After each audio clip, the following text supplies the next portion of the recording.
It's December 21st, 2020, and it's about 6 p.m. I am here in Atlanta, Georgia.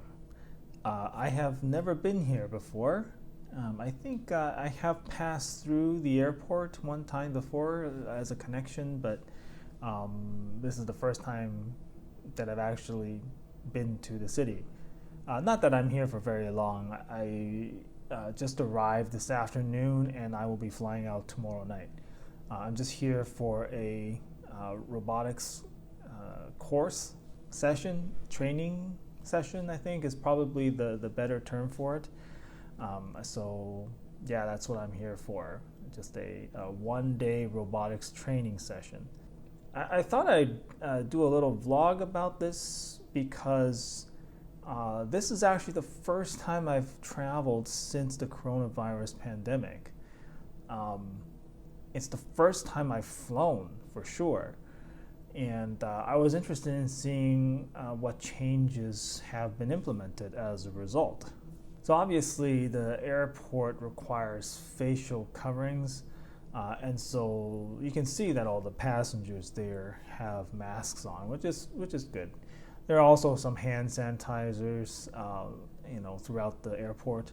Now, Pittsburgh Airport actually had an interesting contraption where it's like a hand washing sink thing, but it's not like a sink. It's just like two holes that you can stick your hand in, and I guess it squirts water onto your hand and you can wash your hand that way. I don't know, I didn't actually try it, but I looked into those holes and it was wet. So I think it's like a hand washing station. And there were paper towels there, so clearly your hand gets wet from that. And it's interesting to see because usually you expect to see those things inside bathrooms, but it wasn't. It was just outside. You could stick your hand in and wash your hands. So aside from that, I didn't notice a whole lot else that was different. On the flight itself, the seats were less occupied. They've sort of blocked off the middle seats in order to put one seat between each passenger. So in that way, it was not quite as packed as a normal flight would be, but it still felt pretty full. I didn't feel like the plane was very empty. And certainly an empty seat between you and the next passenger isn't actually 6 feet, but I mean, I don't know what else they could do. I suppose they could further limit the number of passengers, but I doubt that they could turn much of a profit that way. Because there were fewer people, I feel like there was more space in the overhead storage compartments. So I was able to put my bag up there rather than do a plain side check bag. What do you call those again? I actually can't remember what they're called. That thing where you leave the bag beside the plane and then they stow it under the plane while you proceed on into the cabin. Jesus, it's been so long since I traveled, I'm having trouble finding words.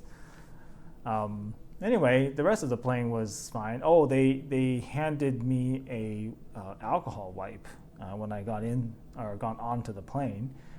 So that was different. I guess they expected that you would want to wipe down the seats and stuff. So that was different.